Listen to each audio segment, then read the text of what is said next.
It's time we get really real about the greatest free agent to ever walk the planet in Shohei Ohtani and the chance that he could be a Seattle Mariner for the foreseeable future.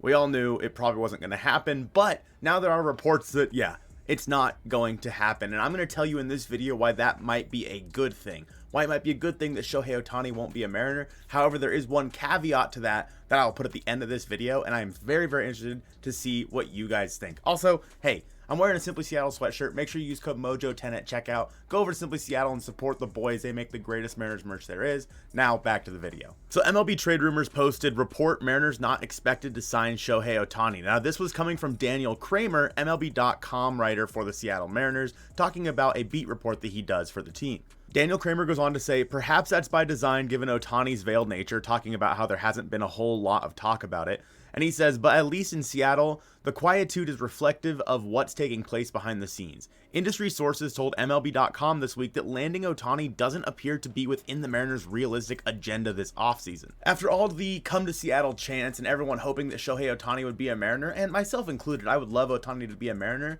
but it just doesn't seem like it's in the cards, and we knew that going into this offseason, the Mariners might not allocate all that money to one player. That's going to be the caveat that I have at the end of this video, so keep watching. But let's talk a little bit about what Daniel Kramer had to say. He said there are a few factors in signing Shohei Ohtani. Number one, how lucrative will it be? How much would it cost you to sign, again, the greatest free agent of all time, especially since he won't be pitching in 2024? How expensive would it be? We're talking $50 to $60 million a year if he gets the contract that everyone thinks he's going to get, which is like a $500 million 10-year contract or something crazy like that. We could even be talking, now that he just won the MVP again, that we could be talking about $600 million total over like 10 years, $60 million a year. That's a lot of damn money. Then the next question that Daniel Kramer posts is where the Mariners' budget stands heading into 2024. According to Spotrac, the Mariners stand at about $137 million projected once arbitration salaries come through. With no arbitration or anything, they're at about $106 million. They expect about $25 million in arbitration there. And then, of course, pre-arbitration salaries around $7 million, whatever.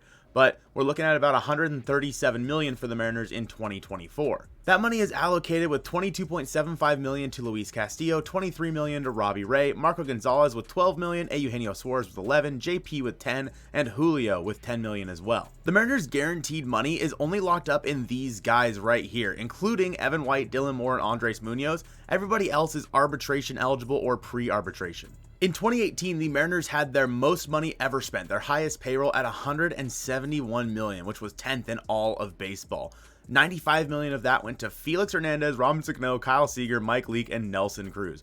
$171 million. So theoretically, we'd be looking at about $35 million more than what they have right now for them to reach their highest ever payroll. To put them over $171 million, we'll just call it $35 million. It's a little less than that. But if the Mariners are trying to stay right around that, which is their, again, highest point ever in their, 50 years of being around or what have you, the Mariners might not be looking at a $60 million contract for Shohei Ohtani. Another one that Daniel Kramer lists here is maybe Ohtani just prefers other teams. Yeah, I mean, I fully expect him to be a Dodger at the end of the day or a Cub. Those are the two teams where I expect Shohei Ohtani to go, either the Dodgers or the Cubs. Is he going to be a Mariner? Even if the Mariners were willing to pony up the money, I still don't think so. Another question that Kramer had was allocating most or all of its financial resources this winter to one player when there are multiple needs isn't within their scope.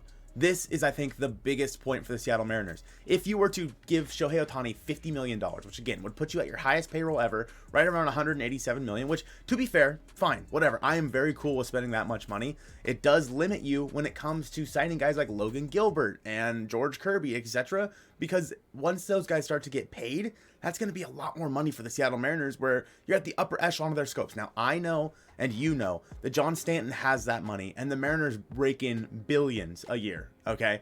I know that. I'm just saying, realistically, will the Mariners ever spend over $200 million? I'm not sure if they're that team. Of course, the luxury tax is $33 million or something like that. So the Mariners are still about $100 million away from the luxury tax. So will they ever break the luxury tax? No shot in my mind. They will never do that. But if you're spending $60 million, we'll call it 50 just for the sake of ease. So that'd put the Mariners at about $187 million on their payroll on one guy who's just going to be a DH for you in 2024. Does that make a lot of sense? And I don't think it does. The Mariners need at least one, maybe even two outfielders. They need to work on their bullpen as well, and I would prefer for them to go out and get a second baseman and possibly even a first baseman to platoon with Ty France. If you go out there and sign Shohei Ohtani, all that money's out the window and you have to rely on bargain bin players the rest of the way.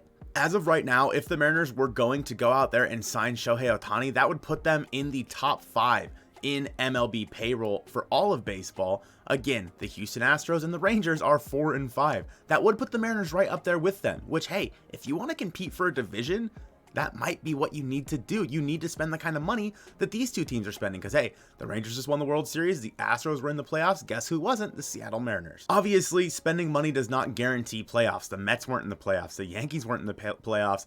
The Padres, the Red Sox weren't in the playoffs.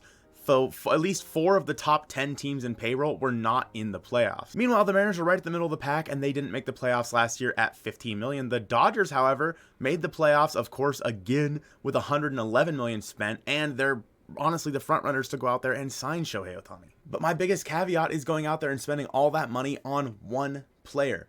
This is why I don't think the Mariners should sign Shohei Ohtani, especially to a long-term deal, because as Logan Gilbert, George Kirby, once these guys start to get closer to free agency, they're going to start to cost more. Are you going to be able to extend these guys, or are you going to then have to go look outside the organization again and maybe spend even more money for a free agent starting pitcher? It's just not something that you really want to go out there and do. You want to have these young stars, these starting pitchers locked up. And right now the Mariners do, through I think 2025 or 2026, they pretty much have their entire starting rotation still under lock and key.